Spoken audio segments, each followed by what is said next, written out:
the financial literacy aspect of running a startup from a venture capital perspective, I think that's got to be curriculum that's just taught in universities or schools or just offered for free in general to any entrepreneur that jumps into this, because it can make or break you. You know this.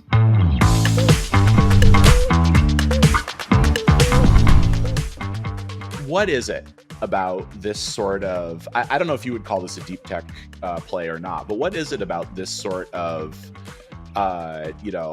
deeply IP-based commercialization that takes so long? And is that a good or a bad thing?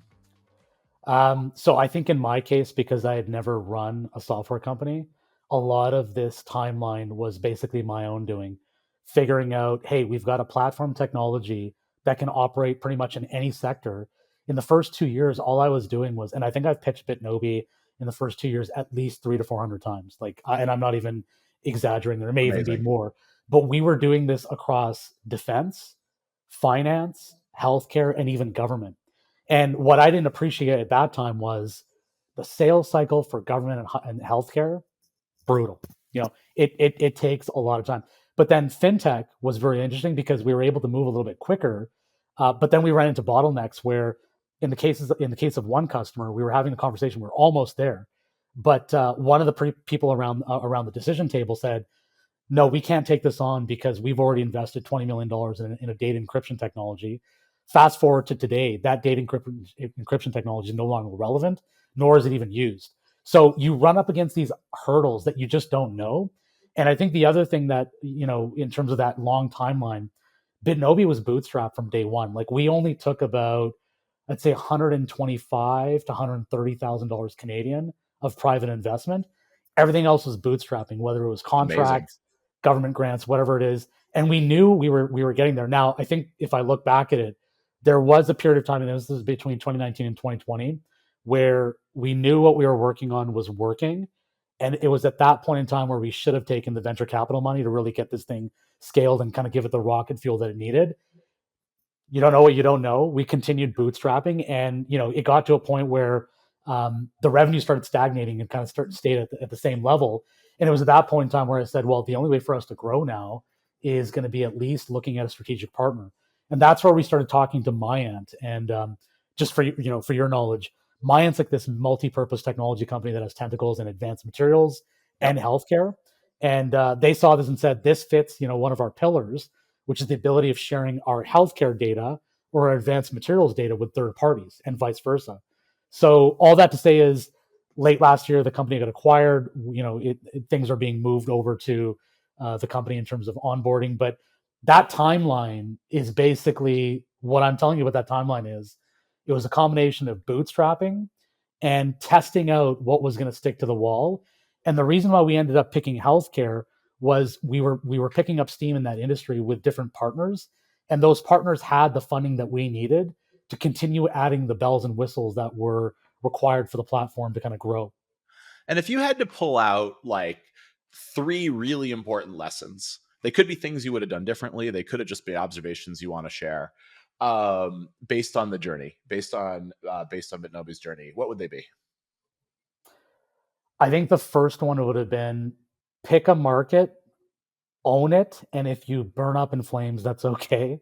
Yeah. But just go down that path, because the first mistake that I made was it was like a machine gun. I was spraying everywhere, Yep.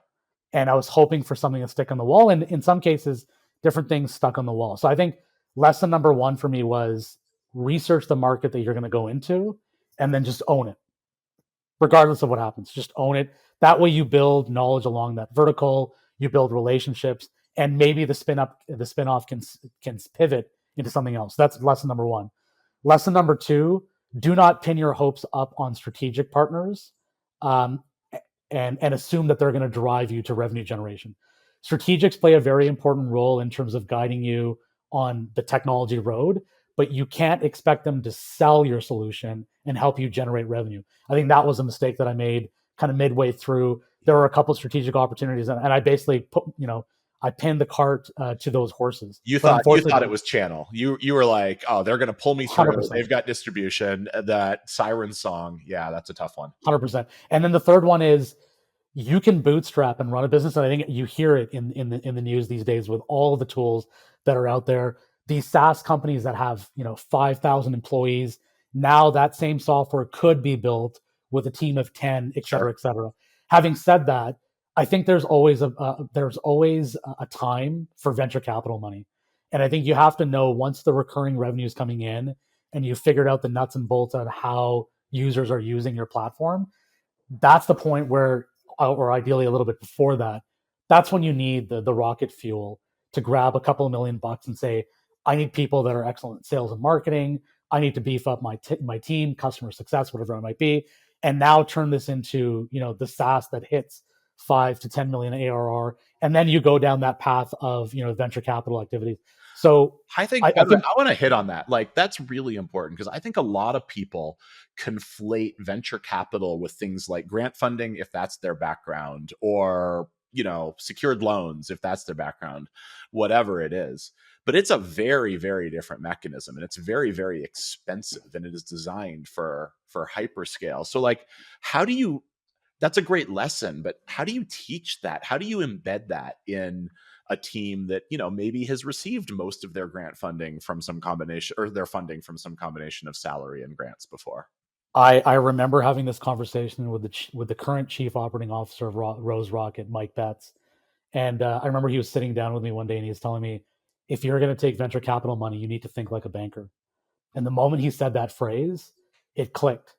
These tools, convertible notes, safes, these are all financial tools that investors use to engage with you.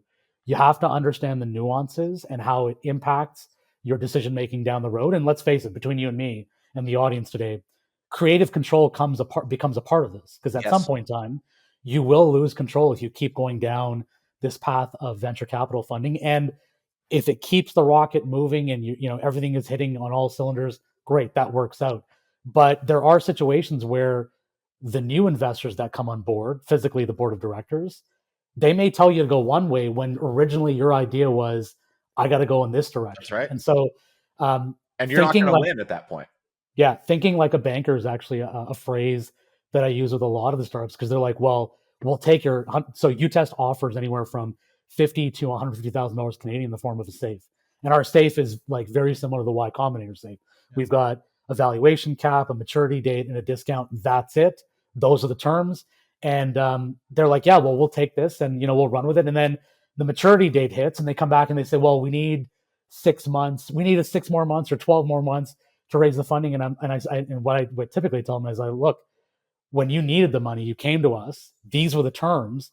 Did you not understand the terms that you were signing? Yeah. Because it does convert to equity at a later time once that maturity date is passed. So that's a really good point you're bringing up, Ian, and it's something that the financial literacy aspect of running a startup from a venture capital perspective, I think that's got to be curriculum that's just taught in universities or schools, or just offered for free in general to any entrepreneur that jumps into this, because Well, it can make or break you. You know this. Well, it does, and I will say I have struggled with this because you say it should be offered for free. It honestly it is. Like, you can go. Y Yeah, Combinator has published a bunch of stuff online. correct, Techstars has. We have a bunch of people have. You can go to YouTube and learn all this, but correct.